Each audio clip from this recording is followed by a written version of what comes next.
성경은 대부분 66권의 거의 대부분이 이야기라는 형식을 가지고 있어요. 그래서 읽는 사람으로 하여금 독자에서 머물러 있지 않고 그 이야기에 공감하도록, 이야기에 참여하도록 이끌어가는 거죠. 한 번은 누가복음에 나오는 돌아온 탕자 이야기를 설교하는데 혹시 주로 어떤 사람에게 공감하세요? 어떤 사람은 하나님의 관점에서 이 이야기를 읽는 사람이 있는가 하면 저 같은 사람은 약간 돌아온 탕자에게 이렇게 주님이 탕자도 받아주시다니 하거든요. 근데 이제 사람이란 게 자기의 관점이란 게 한계가 있잖아요. 그러다 보니까 이 설교할 때 주로 이제 탕자의 관점에서 하게 되는데 어느 날은 어떤 집사님이 오셔가지고 아니 하나님 너무한 거 아니냐, 난 솔직히 첫째가 너무 불쌍하다 막 그러시는 거예요. 그럴 수도 있다 싶은 거죠. 그렇듯이 이 이야기의 형식은 사람으로 하여금 공감하도록 이끌어가게 하는 거예요. 요즘 그 둘리의 고길동 아저씨에 대한 재발견이 일어나고 있죠. 제가 어렸을 때만 해도 둘리에게만 공감이 돼서 고길동 아저씨 너무 나쁘다, 너무 쪼잔하다 막 생각했는데 제가 40이 되고 보니까 고길동이야말로 진짜 불쌍하다. 세상에 아니 어디서 듣도 보도 못한 둘리 같은 놈이 나타나가지고 머리 다 뜯어내지, 집 난리 나지. 고길동이야말로 목사가 이런 표현을 해도 되는지 모르겠지만 부처다, 생불이다 싶을 정도로 대단한 아저씨라는 생각이 들게 되는 거죠. 제가 찾아보니까 심지어 요즘은 고길동이 주인공인 책도 나왔어요. 고길동이 주인공인. 만일 여러분의 집에 둘리가 온다면 여러분은 과연 고길동 아저씨 같은 선택을 하실 수 있겠냐고요. 이처럼 사람들마다 이야기를 읽을 때 다양한 관점과 다양한 인물에게, 누구는 어떤 인물에게, 저는 탕자에게, 그 집사님은 첫째 아들에게, 어떤 이는 하나님에게 공감하게 되는 것 같아요. 오늘 본문은 역시 두 가지 이야기를 내포하고 있는데요. 우리로 하여금 과연 오늘 우리는 이 두 가지 이야기 중에 어떤 인물에게 공감하게 될지 매우 궁금하게 됩니다. 첫 번째 이야기는 본문의 후반부에 나오는 젊은 청년의 이야기예요. 예수님을 찾아온 이 청년은 예수님을 발견하자마자 예수님한테 막 뛰어왔어요. 그리고는 그분 앞에 무릎을 꿇고 예수님에게 이야기를 하죠. 그가 예수님을 만난 게 얼마나 기쁘고 감격스러웠는지 무릎 꿇고는 예수님을 향해서 17절과 같이 이야기해요. 예수께서 길에 나가실새 한 사람이 달려와서 꿇어 앉아 묻자오되 선한 선생님이여 내가 어떻게 해야 영생을 얻으리까? 라고 질문하죠. 예수님께서는 청년을 향해서 율법을 지켜라 라고 이야기하세요. 그러자 이 청년이 예수님, 제가 어려서부터 이걸 다 지켰습니다 라고 이야기하는 거예요. 근데 이게 저 같으면 제가 그렇게 이야기하면 야 이거 좀 허풍 아닌가? 아니면 착각 아닌가? 싶을 텐데 그런 거 같진 않아요. 왜냐면 청년이 이렇게 얘기했을 때 예수님이 피식 웃었다거나 막 이상하게 보지 않으시고요. 이 청년을 향해서 본문을 표현하면 사랑하셨다라고 표현하거든요. 여기서 제가 드는 의문은 그러면 율법을 이렇게 잘 알고 율법을 이렇게 온전히 지키는 청년이 왜 예수님한테 영생을 얻는 방법을 질문하는 거지? 라는 의문이 들게 되는 거예요. 어쩌면 이 청년은 몰라서 그랬을 수도 있을 것 같아요. 때로 우리는 무언가 자신이 알고 있다라고 생각하다가도 어느 순간 내가 과연 알고 있나? 라는 의문이 들게 되곤 하죠. 저에게 요즘 설교가 그래요. 제가 부교역자로 한창 열심히 사역할 때는 제가 내가 설교를 좀 잘한다 생각할 때가 있었어요. 그럴 때가 있었다고요. 왜? 그럴 수도 있는 거지. 착각을 그 집사님 권사님들 때문에 착각을 하게 됐는데 제가 설교하고 나면 집사님 권사님들이 와가지고 설교 너무 은혜 받았다고 하면 제가 겸양을 떨면서도 속으로 그렇지, 내가 좀 하지 라고 생각을 하게 되곤 했거든요. 말소리가 안 난다고? 아, 괜찮아요. 나는 뭐 상관없어요. 어쩔 수 없지 뭐. 화면은 나오는데. 화면도 안 나갈 거예요. 그냥 아마 저 배경 화면만 나가고 있을 거예요. 네. 말소리가 안 난다. 네, 어쩔 수 없어요. 네. 그땐 그랬는데 요즘은 설교가 너무 어려운 거예요. 설교가 너무 어렵더라고요. 과연 내가 잘하고 있나? 내가 맞게 하고 있나? 라는 의문이 끊임없이 제 안에 드는 거죠. 그럴 때면 다른 설교자들은 어떻게 설교하는지를 들어보게 되는 거예요. 저 목사님은 어떻게 설교하지? 이 목사님은 어떻게 설교하지? 들어보게 되곤 합니다. 다른 길은 없나? 다른 방식은 없나? 찾아보게 돼요. 제가 어렸을 때 다녔던 교회에도 이런 현수막이 붙어 있었는데요. 신앙에도 지름길이 있습니다. 라는 현수막이 붙어 있었어요. 어렸을 때니까 그런가 보다 라고 생각했는데 지금 생각해보면 좀 이상해요. 아니, 다른 길이 있다고? 지름길이 있을 수가 있다고? 하는 의문을 갖게 합니다. 어쩌면 이 청년은 자신이 평생을 지켜왔던 율법을 행하고 있으면서도 자신 안에 있는 공허함 혹은 자신 안에 있는 의문들이 해결되지 않았던 것 같아요. 그러다 보니 예수님에 대한 소문이 들려오고 눈앞에 예수님이 나타났을 때 저분이라면 내 공허함을 채워줄 수 있지 않을까? 저분이라면 나에게 또 다른 길을, 나의 의문을 해결해 주지 않을까? 하는 생각이 들었던 거죠. 그렇게 예수님 앞에 달려와 무릎 꿇고 영생의 길을 찾고 있는지도 모르겠습니다. 혹은 다른 이유였을지도 모르겠어요. 바로 인정받고 싶은 욕구 말이죠. 그는 유대인이었어요. 제법 율법에 대해 잘 배웠고 잘 실천하는 사람입니다. 만일 교회에 이런 사람이 있다면 목사님들이 매우 좋아하는 사람이죠. 매우 부자였잖아요. 더더군다나 부자에 헌금 잘하고 섬김도 잘하고 교회 매일 모든 예배에 나타나고 사회적으로도 존중받는 정직과 공정과 일을 매우 잘하는 교회 안팎으로 믿음직스러운 그런 청년이었을 거예요. 목사님이 그런 청년 만나면 설교 시간마다 여러분 이 청년 보십시오. 이 대단한 청년 보십시오 라고 거론하지 않겠냐고요. 매 설교 시간마다 이름 거론하고 칭찬하고 그러겠죠. 그때 마침 청년에게 예수님의 소문이 들리는 거예요. 가서 또 예수님 나타났으니까 내 삶을 간증해야 되겠다. 그리고 예수님께 인정과 칭찬 받을 수 있는 기회가 되겠거니 했을지도 모르겠어요. 그런데 마가는 등장인물의 의도보다는 감정에 관심을 표하죠. 이 청년이 어떤 의도에서 예수님 앞에 달려왔는지는 마가가 이야기해 주지 않아요. 그저 예수님은 청년을 사랑하셨다. 청년은 예수님의 이야기를 듣고 근심하며 돌아갔다라고 표현할 뿐이죠. 그가 근심했던 이유는 재산이 많았기 때문입니다. 예수님은 재산이 많은 사람은 얼마나 천국에 가기 어려운지를 가르치세요. 요즘 교회는 참 하기 어려운 설교죠. 두 번째 이야기는 본문 전반부에 나오는 이야기예요. 어느 때와 다름없이 예수님은 제자들과 함께 있고 사람들은 예수님을 보기 위해 모여들고 있죠. 그 중에 어떤 부모는 자신의 자식들을 대동했어요.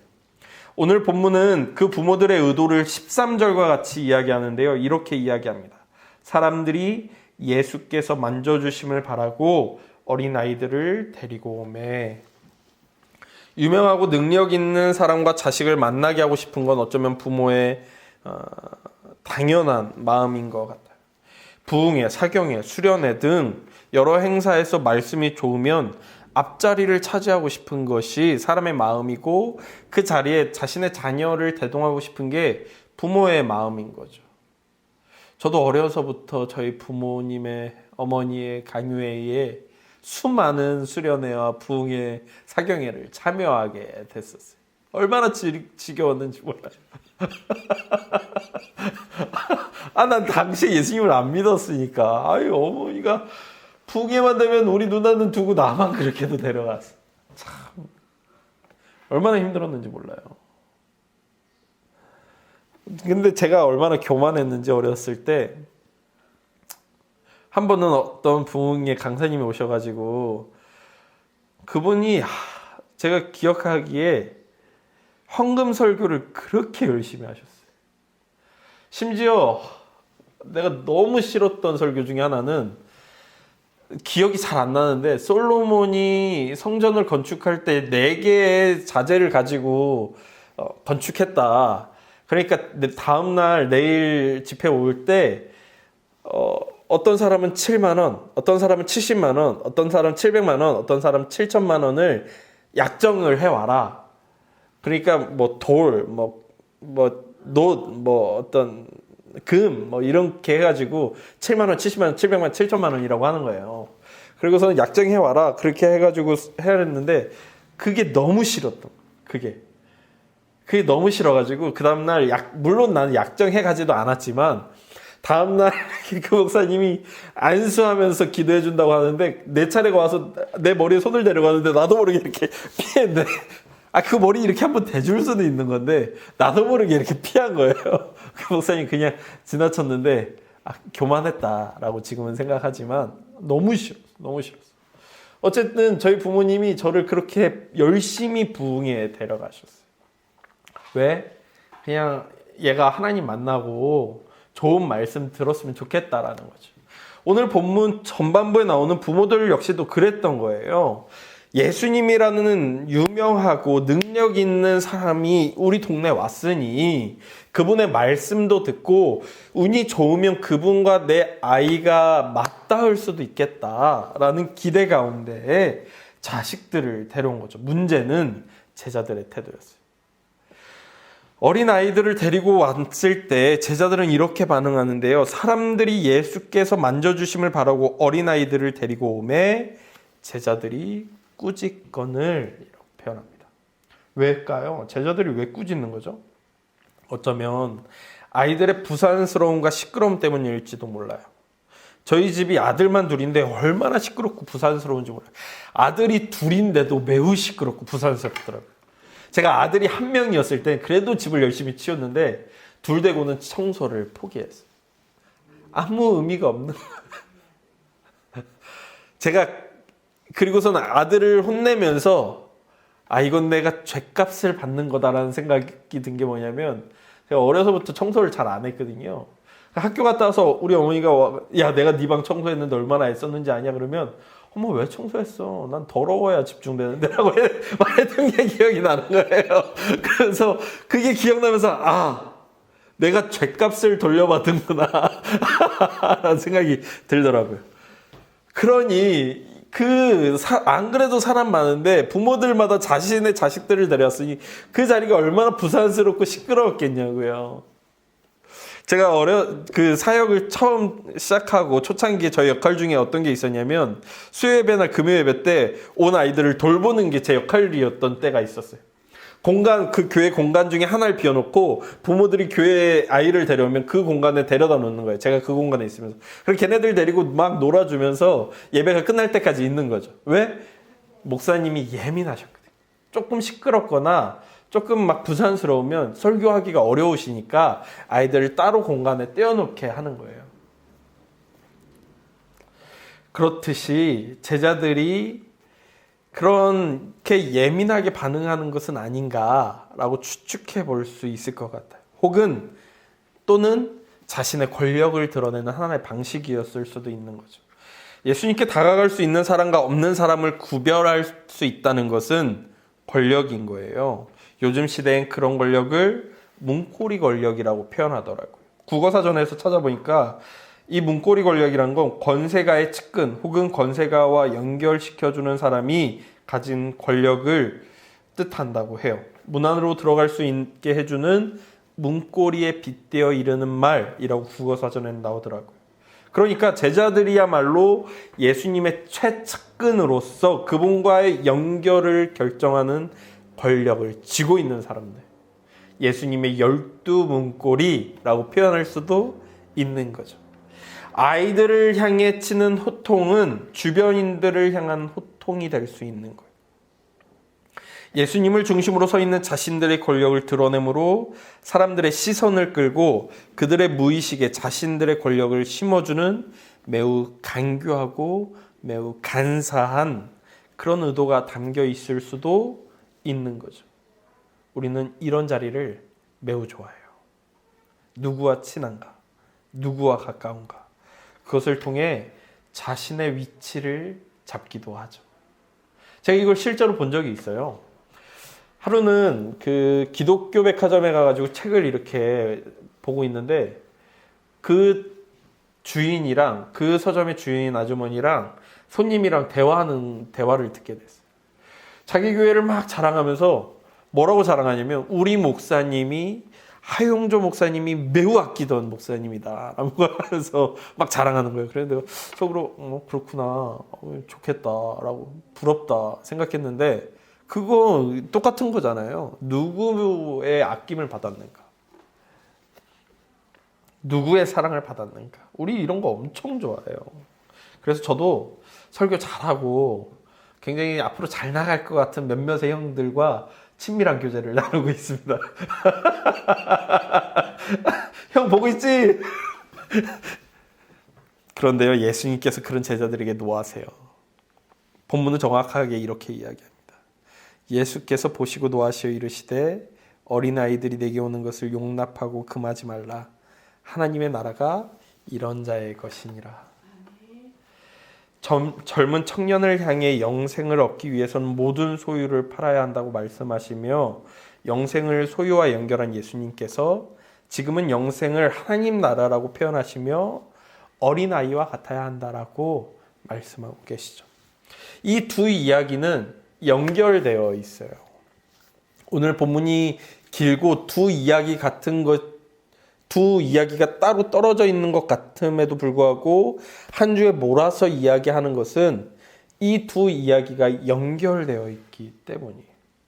어떻게 연결되어 있냐면요. 첫 번째 이야기는 성인의 이야기고 두 번째 이야기는 어린아이의 이야기. 첫 번째 이야기는 율법을 잘 알고 있는 청년의 이야기고 두 번째 이야기는 어린아이의, 율법에 대해서는 아직은 무지한 어린아이의 이야기. 젊은 청년은 존중받는 전통적인 율법을 잘 지키는 유대교의 일원의 이야기고 어린아이들은 제자들에게 괄시받는 힘없는 사회적 약자의 이야기. 또 있는데요. 젊은 청년은 예수님께서 사랑하시는 눈으로 바라본다면 어린아이들을 향해서는 아무도 눈길을 주지 않고 있죠. 즉 성인과 아이, 율법에 대한 지식의 유무, 유대교의 내부인과 외부인, 전문가와 비전문가, 사회적 존경과 무시라는 이 대조가 이 두 이야기를 매우 강하게 연결해주고 있어요. 이 두 존재를 극명하게 대비해서 보여주고 있죠. 그런데 사회적 위치가 전혀 다른 이 두 존재가 예수님의 가르침 앞에 역전되고 있다는 것이 매우 재밌고 의미심장하게 나타나고 있다는 거예요. 당연히 영생을 소유한 것 같고 소유하게 될 거라고 여겨지고 하나님 나라에 들어갈 거라고 여겨졌던 청년은 고심하며 예수님을 떠나요. 그런데 무시와 멸시 앞에 예수님께 다가갈 수도 없던 어린아이들은 예수님의 품에 안겨 높이 들림받죠. 이런 일이 고린도 교회에서도 일어나요.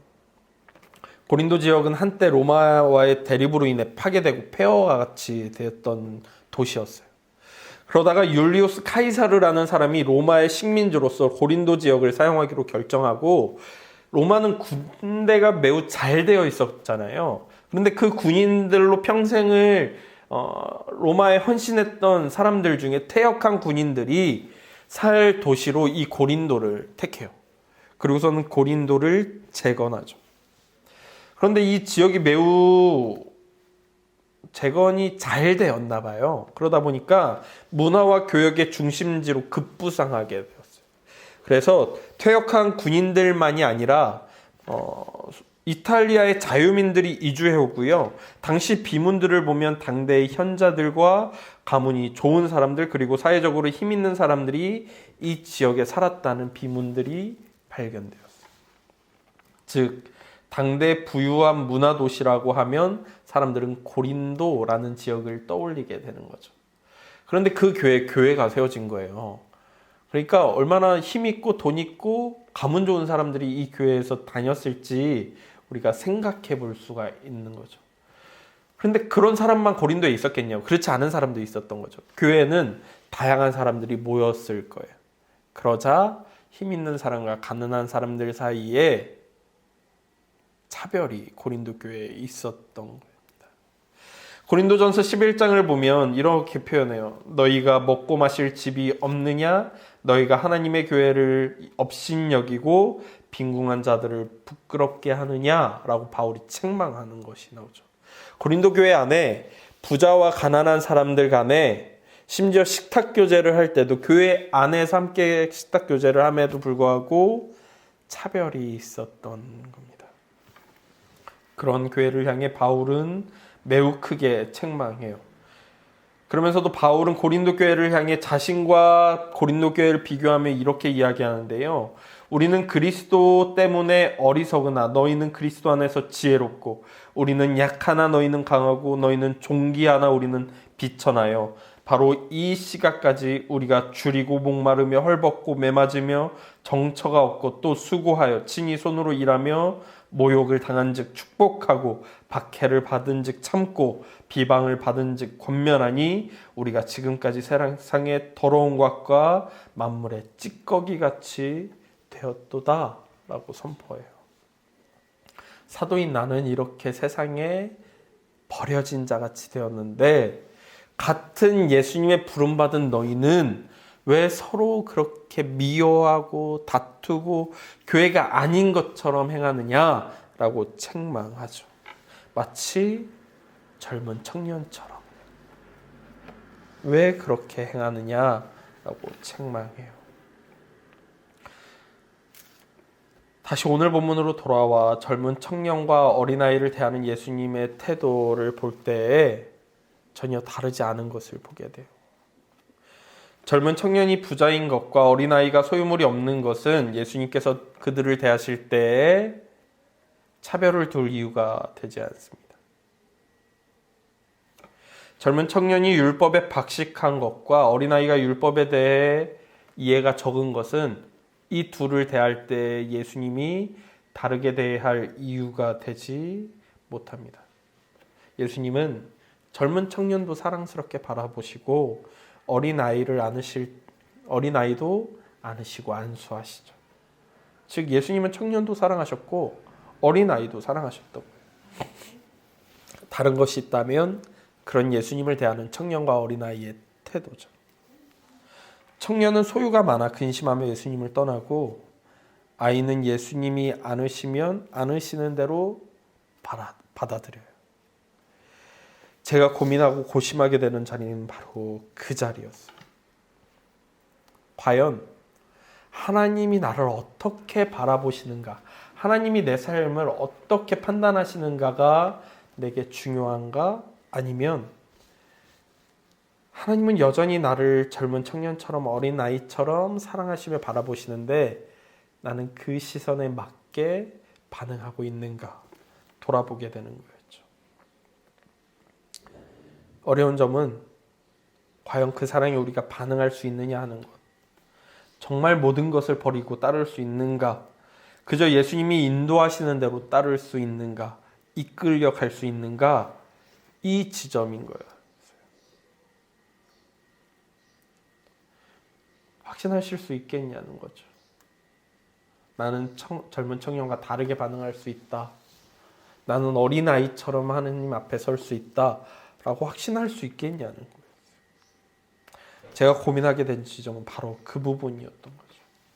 만일 제발 하나님께서 그러지 않으셨으면 좋겠는데 이 교회가 1, 2년 더 이렇게 황폐한 것처럼 있을 수 있겠냐?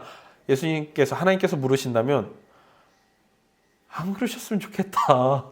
하나님 안 그러셨으면 좋겠습니다. 라고 이야기하게 되는 거죠.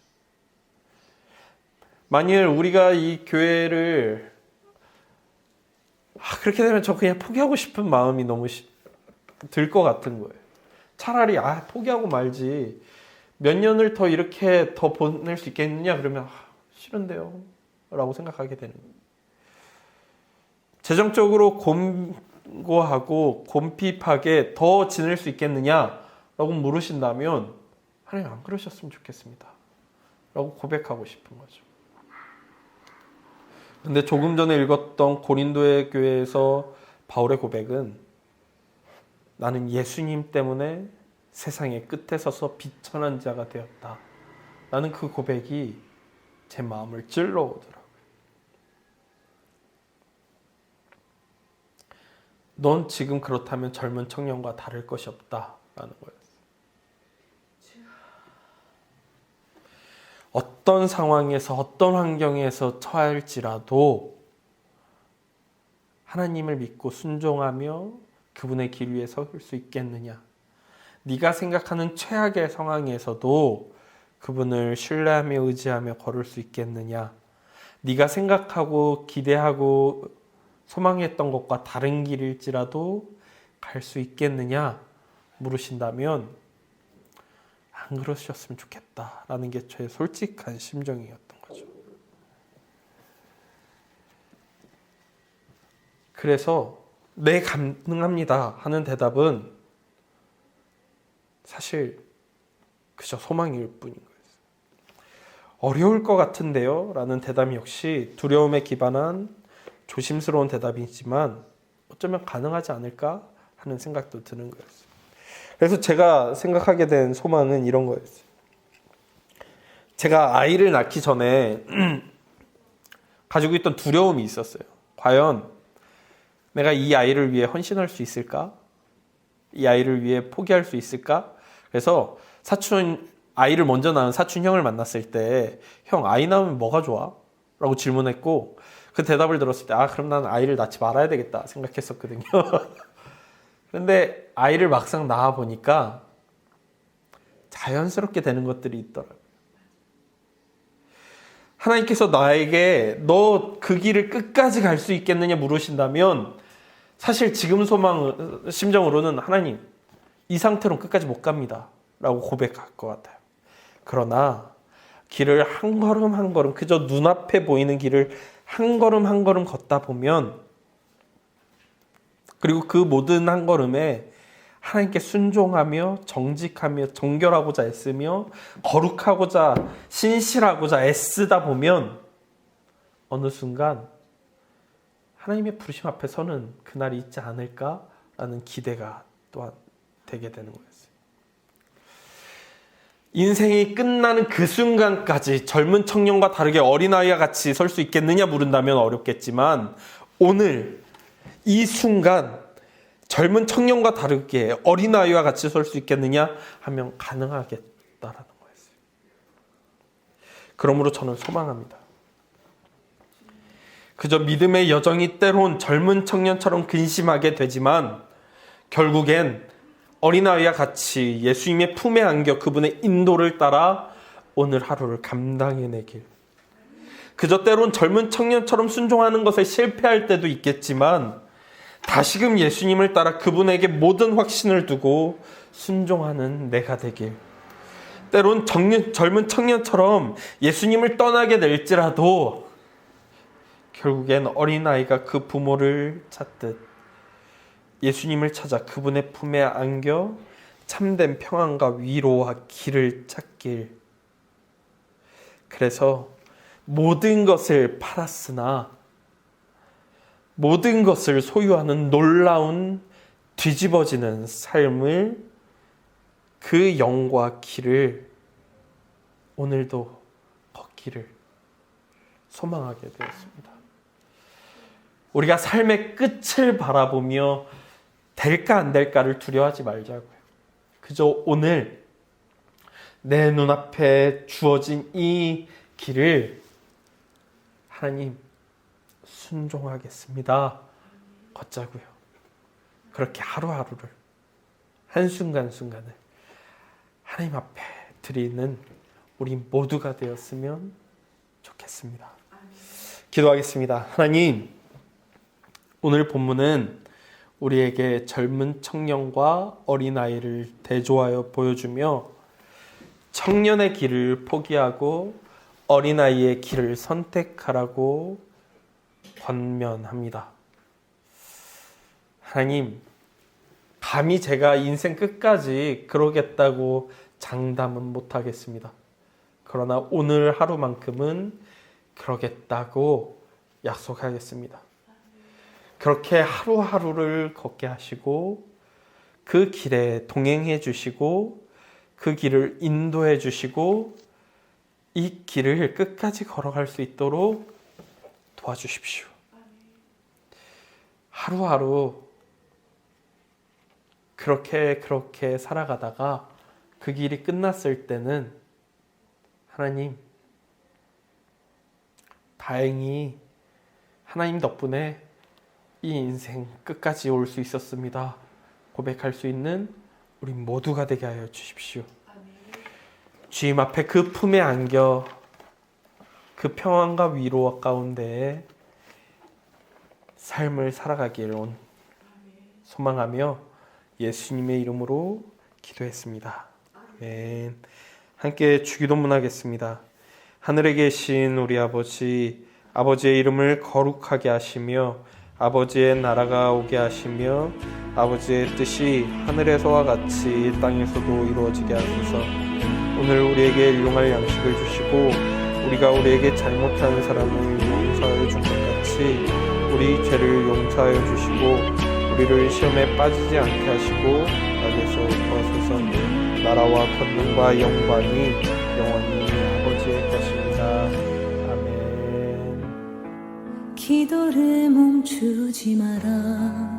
눈앞의 상황이 마음을 눌러도 원망치 마라. 너의 입을 지켜라.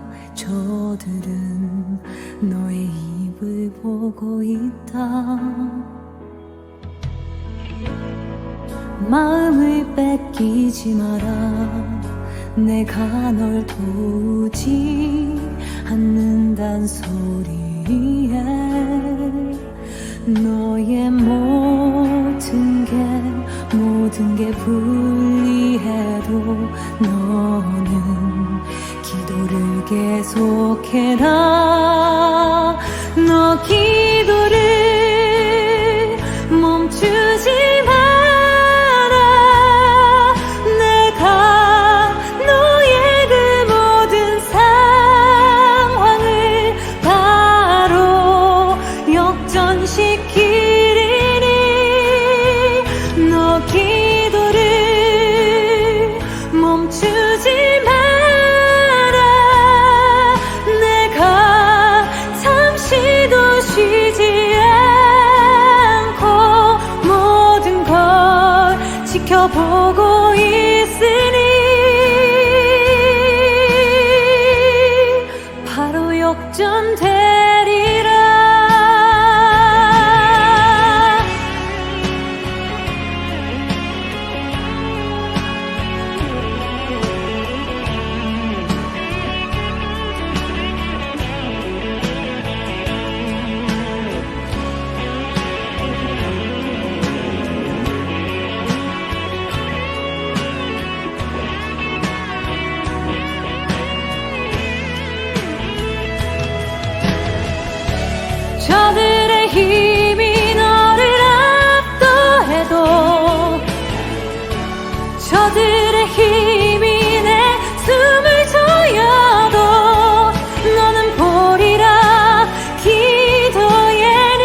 기도를 멈추지 마라. 내가 잠시도 쉬지 않고 모든 걸 지켜보고 있으니 바로 역전되리라. 이제 역전되리라.